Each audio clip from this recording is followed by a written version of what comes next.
رمضان المبارک کے انوار و ثمرات اور انسانی زندگی پر روزہ کے اثرات۔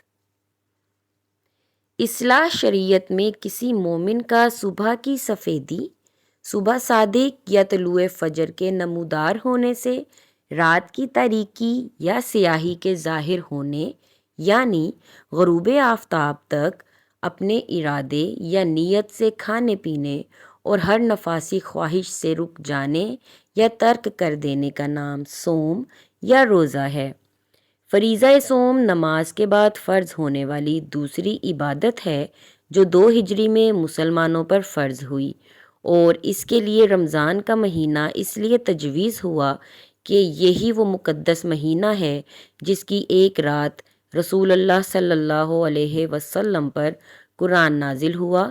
اس میں اسی طرح دن گزارنے کا حکم ہوا جس طرح رسول اللہ صلی اللہ علیہ وآلہ وسلم نے نبوت ملنے اور وحی آنے سے پہلے اپنے دن غار ہرا میں گزارے تھے، یعنی دن کو کھانے پینے سے پرہیز اور رات کو اللہ کی عبادت میں قیام۔ قرآن کریم میں ارشاد باری تعالیٰ ہے، رمضان کا مہینہ وہ ہے جس میں قرآن کا نزول ہوا جو لوگوں کے لیے ہدایت ہے اور ہدایت پانے والوں کے لیے روشن دلائل اور حق کو باطل سے الگ کر دینے والا قانون ہے۔ لہٰذا تم میں سے جو بھی اس مہینے کو پالے تو وہ اس میں پورے روزے رکھے، اور جو کوئی بیمار ہو یا مسافر تو وہ دوسرے دنوں میں گنتی پوری کرے۔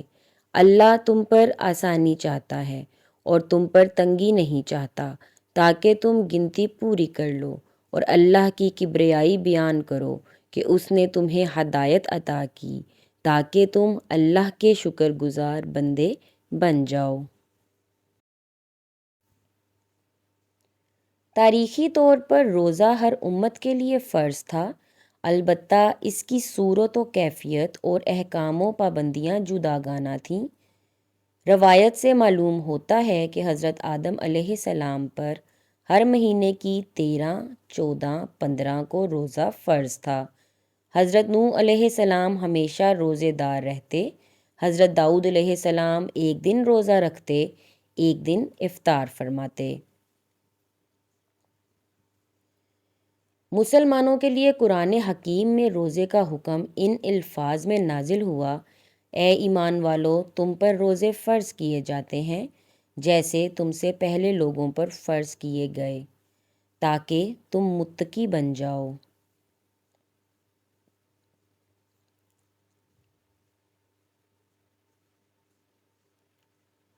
سورۃ البقرہ آیت 183۔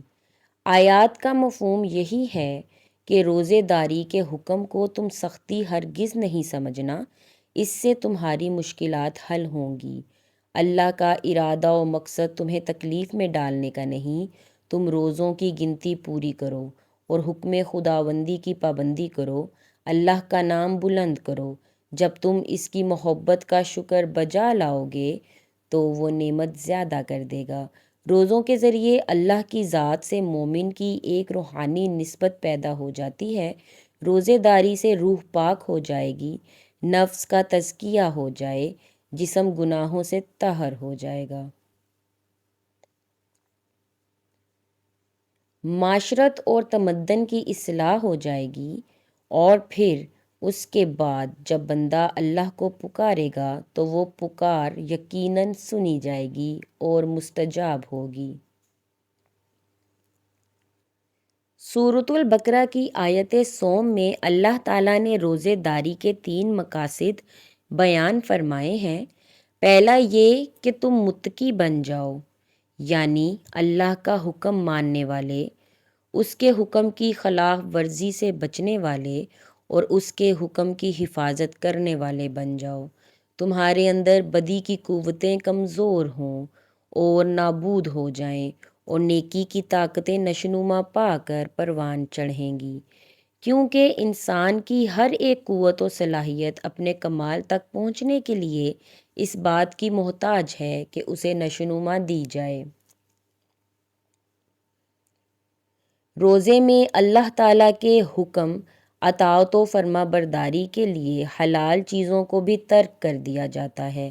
اس سے مومن بحیثیت انسان اپنے نفس پر حاکم بن کر اسے اعلیٰ سے اعلیٰ مقام پر پہنچا سکتا ہے۔ اسلام نے ہر چیز کو ایک قاعدے اور ضابطے کے متحد رکھا ہے۔ وقت پر کھانا کھانا عین اسلام کے مطابق ہے۔ روزے میں اس ضابطے کو توڑنا یا اس کی نفی کرنا مقصد نہیں، بلکہ انسان کے اندر یہ قوت پیدا کرنا مقصد ہے کہ ان خواہشات حیوانی کو توڑا جائے اور کھانے پینے نفس کی خواہش پوری کرنے کی طرف راغب کرنے سے تعلق رکھتی ہیں۔ یہ انسان کے قبضہ قدرت میں ہو اور ایسا نہ ہو کہ انسان ان کا محکوم اور غلام ہو کر رہ جائے۔ روزے نے حیوانی خواہشات پر قابو پانے کی عملی راہ بتائی ہے اور اس طرح انسان کو تقویٰ یعنی ہر مضر اور نقصان دینے والی عادات، چیز یا طاقت سے محفوظ کر دینے کی راہ دکھائی ہے۔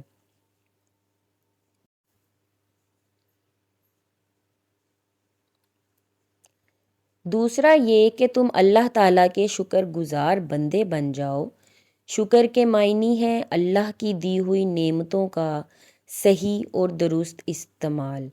مطلب یہ کہ اللہ کی دی ہوئی طاقتیں، اس کے عطا کردہ اعضاء و جوارح، اس کے بخشش کی ہوئی وہ تمام چیزیں جو ہمارے لیے بنائی گئی ہیں، اس کا حکم آ جانے پر اس کے منشا کے مطابق استعمال ہوں۔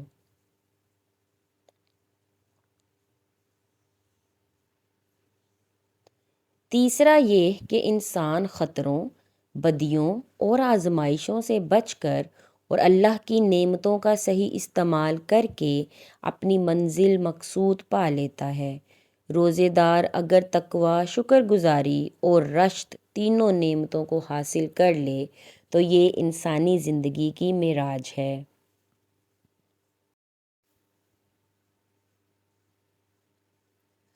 متعدد احادیث مبارکہ میں روزے کی حقیقت اور فضائل تفصیل سے بیان ہوئے ہیں، جن کا مجموعی مفہوم بھی وہی ہے جو قرآنی آیات کی وضاحت میں ہم نے اوپر بیان کیا۔ سب سے اہم بات جو رسول اللہ صلی اللہ علیہ وآلہ وصحبہ وسلم نے روزے کے اوصاف اور فوائد میں بیان فرمائی وہ یہ ہے کہ روزہ ڈھال ہے۔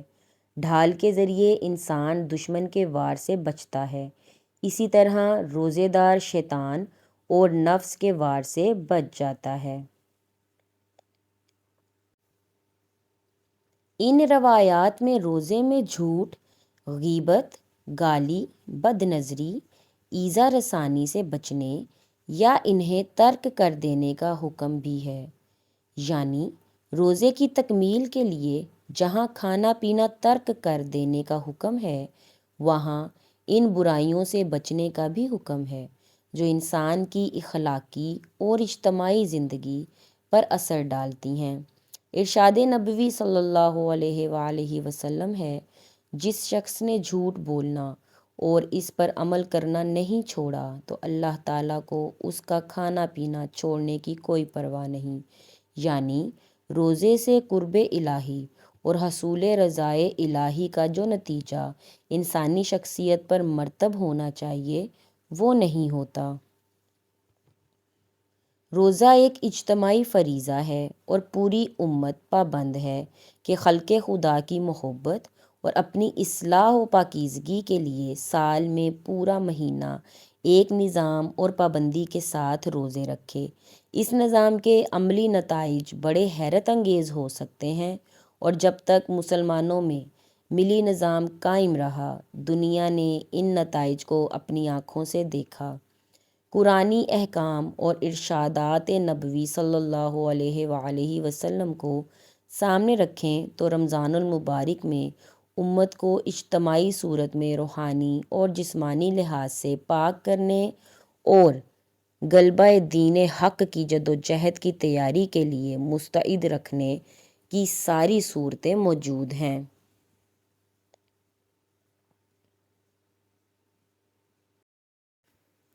ویڈیو پسند آنے کی صورت میں ویڈیو کو لائک کر دیں اور چینل پہ نئے ہونے کی صورت میں چینل کو سبسکرائب کر دیں۔